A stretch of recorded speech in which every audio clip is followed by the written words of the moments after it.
Good morning, everybody, and welcome to Option Pit.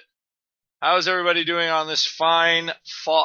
Are we in fall yet? I believe so, right? Should be.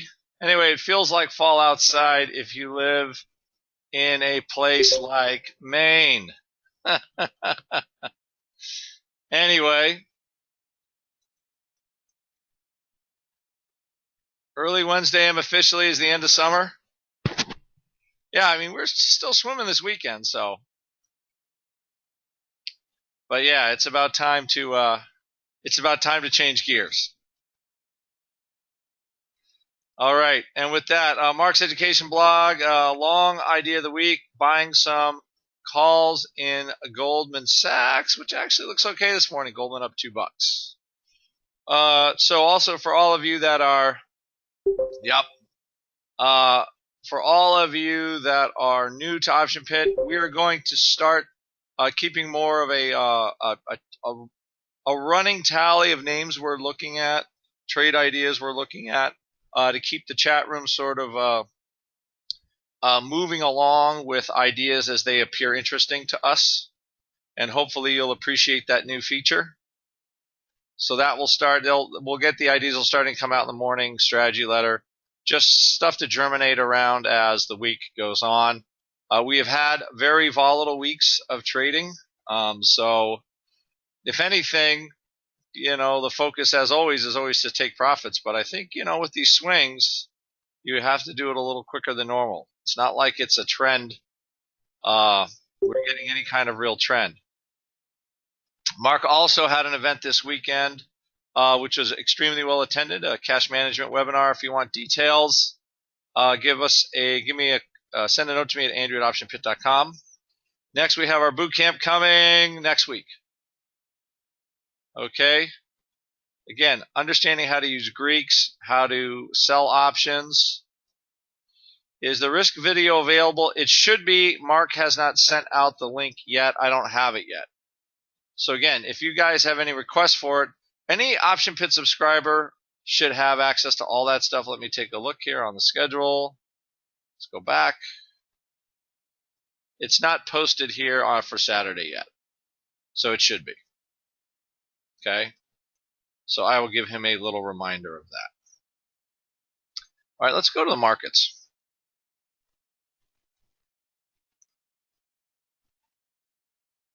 We should, Jeffrey. You should.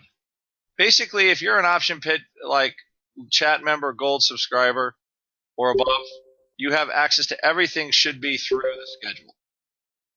And if you don't, send me a note. All right. All right, let's take one look here. Again, just this, I think this is the story. This is the story. How do you get around the story? This is the story. Let me pull up the tick chart today here.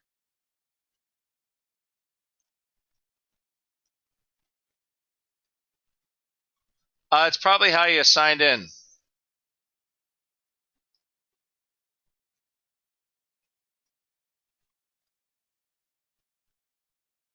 So, okay, so this was the pattern that we thought would happen, right? And then all of a sudden, the market changed its mind. It's now starting to slide back a little bit. But this was kind of I'm just not going to call it knee-jerk. They took the volatility down so hard. We're trying to figure out exactly why it was so brutal. We thought it could be some VIX future funds. They do have some limits on entry and exit. And once we kind of went back into contango, they might have started pounding down the October pretty hard. The October trade like $18. This is the cash. The low tick below 18. We had a little worry into the weekend as we sold off.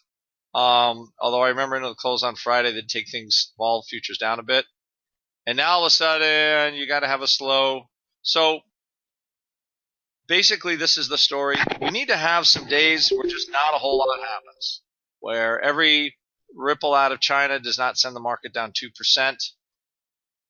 And until we have that, we're going to keep seeing this volatility. However, what I will say is The volatility itself is pretty ripe. You know, it is ripe to maybe go down to the 18 handle. I thought the lows in a week would be around 16. We could still get there. Got 4 more days. But as of right now, we are in a period of sustained volatility that we haven't had in. Okay, you guys can all look at that chart, right? We haven't had it in a very long time. Very long time. And I think now this is really truly the,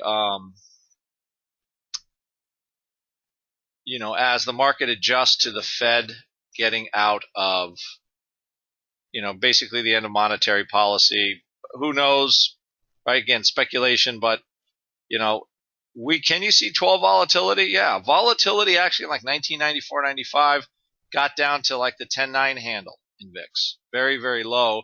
It's possible for it to go lower, but right now there's a lot of wild cards going on, especially growth in China. All that stuff is setting the market on edge because you don't have that quick rally because the monetary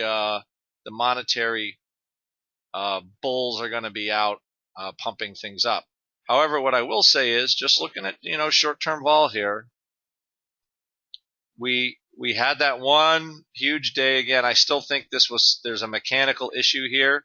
Obviously, more sellers than buyers, but something that kind of caused this strain that I'm sure we will figure it out soon enough. And while volatility has had these little spikes, drop, spike, drop, spike, drop, spike, we have not been able to see new or sustained vol moves. Because right again, without that clear hard reason, hard for vol to stay up here. The things that have been catalysts, oil prices, China, Fed being wishy-washy on what they want to do with rates. I think that was a big part of this. They're just kind of looking for, okay, this is what it's going to be. We can get used to what it's going to be, and there's still too much of a monkey wrench thrown in after basically, oh, okay, the news is parsed, and then the nerves come in again. So, again, you're going to need days where the rallies kind of hold or the sell-offs are small. And, you should see volatility start to leak out just a little bit. As of right now, until you have whole days where the vol's coming in, we're not going to see that lower number. Okay, the Fed, their announcement actually created, I think, more. We were looking for kind of a policy statement. What we ended up getting was we ended up getting a lot of wishy-washiness. So maybe the move down to 18, not going to happen, or down to 16. It'll take longer for that to happen. Remember, that's still, about 1% a day, so give or take. So I think interesting names we are looking at in the chat. We will continue to look at them. And I think just operating, there's a way you could operate away from the market because the vol is still very high. There's still premium out there, I think, to be had. For some of you that might be interested in it. Yeah, I know they're being investigated. It seems like kind of a buy. They falsified those reports. Kind of feels overdone, but we'll see. I mean, what are they going to fine them? So we can take a look at that. I saw that in the Wall Street Journal this morning about Volkswagen. But they're not going to fine one of their biggest companies too much. The Europeans generally don't do that. They'll fine Google, but I don't think they'll fine Volkswagen. So we'll see how that goes. All right, but what we're looking for, the only way vol's coming really in below 20 is we need days. We need days where the vol's going to, the market's not doing a whole lot. And we haven't got it. We were very close here and snap back in our face. All righty. All right, I'll see a lot of you in the chat today. And again, we'll start looking at trying to keep some ideas going that we had last week and see what is looking good. All right, everybody, have a good day.